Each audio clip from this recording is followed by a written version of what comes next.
हाल ही में किस केंद्रीय मंत्री ने दुबई में एनएमडीसी लिमिटेड और मकान लिमिटेड के अंतर्राष्ट्रीय कार्यालयों का उद्घाटन किया है?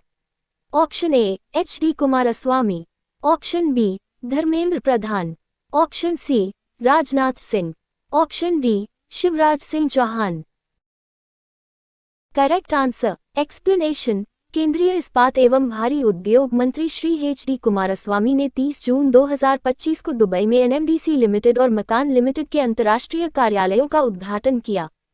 इस कदम से भारत की सार्वजनिक क्षेत्र की कंपनियों की वैश्विक मौजूदगी मध्य पूर्व में और मजबूत होगी और इस्पात व भारी उद्योग के क्षेत्र में अंतर्राष्ट्रीय सहयोग के नए अवसर खुलेंगे। निम्नलिखित में से पहला आसियान इंडिया क्रूज डायलॉग किस शहर में आयोजित हुआ है? Option A Bengaluru, option B Kolkata, option C Chennai, option D नई दिल्ली। Correct answer explanation. केंद्रीय पत्तन, पोत परिवहन एवं जलमार्ग मंत्री श्री सर्बानंद सोनोवाल ने चेन्नई में पहले आसियान इंडिया क्रूज डायलॉग का उद्घाटन किया। यह आयोजन भारत और दक्षिण पूर्वी एशियाई देशों के बीच समुद्री सहयोग को नई दिशा देने की दिशा में एक महत्वपूर्ण कदम है। इस पहल से क्रूज पर्यटन को बढ़ावा मिलेगा और क्षेत्रीय संपर्क मजबूत होगा। हाल ही में किसे 2025 स्काईट्रैक्स अवार्ड में विश्व की सर्वश्रेष्ठ एयरलाइन का खिताब मिला है? Option A Air India, option B British Airways, option C Emirates, option D Qatar Airways. Correct answer explanation. हाल ही में कतर ने 9वीं बार विमान उद्योग के ऑस्कर का प्रतिष्ठित सम्मान हासिल किया है। कतर एयरवेज 200 से अधिक विमानों के साथ दुनिया भर में 150 से अधिक प्रमुख व्यावसायिक और अवकाश स्थलों की सेवा करता है। यह एयरलाइन ऑस्ट्रेलिया, एशिया, यूरोप, मध्य पूर्व, अफ्रीका, उत्तरी अमेरिका और दक्षिण अमेरिका के लिए उड़ान भरती है। हाल ही में किस देश ने H-2A रॉकेट से जलवायु परिवर्तन निगरानी उपग्रह प्रक्षेपित किया है?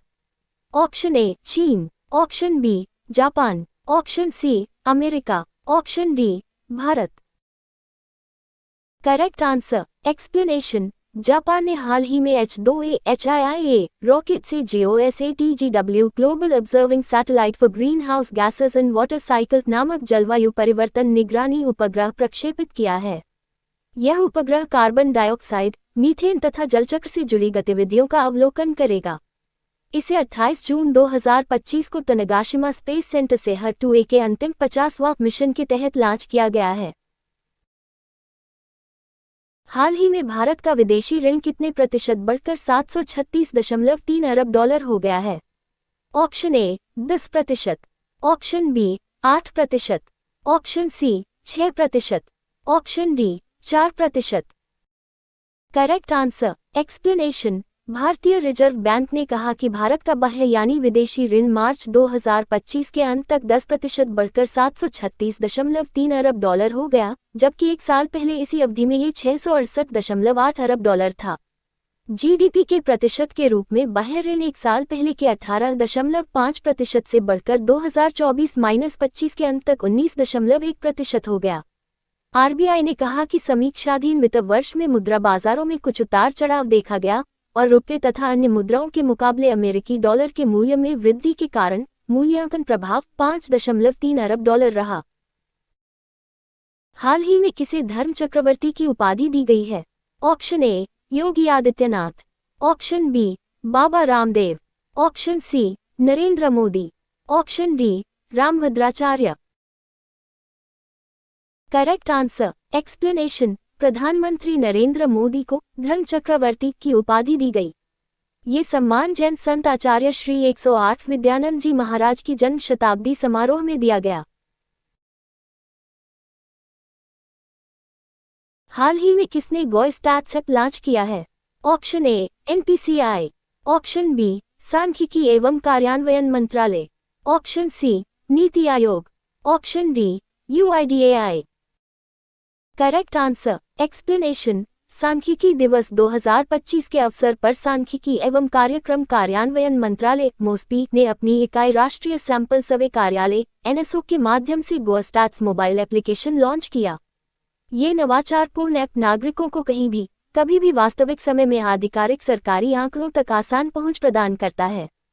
ये पहल डेटा पारदर्शिता, नागरिक सशक्तिकरण और डिजिटल समावेशन की दिशा में एक महत्वपूर्ण कदम है। GoStats app interactive dashboard, visual story telling और यूजर फ्रेंडली डिजाइन को एकीकृत करके सरकारी आंकड़ों के साथ लोगों की सहभागिता को अधिक आसान, समझने योग्य और भागीदारीपूर्ण बनाता है। हाल ही में किसने 2025 शक्ति भट्ट पुरस्कार जीता है? Option A Alia Bhatt, option B Raja Kumari, option C Bhuvan Ribhu, option D Zara Chaudhary. Correct answer explanation 2025 का शक्ति भट्ट पुरस्कार जारा चौधरी को उनकी पहली किताब द लकी वंस के लिए मिला, जिसमें उन्होंने 2002 के गुजरात दंगों से बचने का अनुभव साझा किया है। उन्हें पुरस्कार के साथ 2 लाख रुपए की राशि भी मिलेगी। 2008 में शुरू हुआ ये पुरस्कार इस साल अंतिम बार दिया गया और ये दक्षिण एशियाई साहित्य को सम्मानित करता रहा है। हाल ही में किसने 15,000 मेगावाट रिन्यूएबल एनर्जी क्षमता को पार किया है? Option A Adani green energy limited, option B Tata power, option C NTPC, option D Suzlon energy. Correct answer explanation Adani green energy limited AGEL ने बताया कि कंपनी ने 15,000 मेगावाट की परिचालन क्षमता को पार कर एक महत्वपूर्ण उपलब्धि हासिल की है, जो कि अब 15,539.9 मेगावाट तक पहुंच गई है। यह उपलब्धि भारत में अब तक की सबसे तेज और बड़ी क्षमता वृद्धि को दर्शाती है। भारत की सबसे बड़ी रिन्यूएबल एनर्जी कंपनी ने कहा कि परिचालन पोर्टफोलियो में 11,005.5 मेगावाट सोलर, 1,977.8 मेगावाट विंड और 2,556.6 मेगावाट विंड सोलर हाइब्रिड क्षमता शामिल है। हाल ही में किस देश की प्रधानमंत्री पेटोंगटान शिनावात्रा को प्रधानमंत्री पद से निलंबित किया गया है?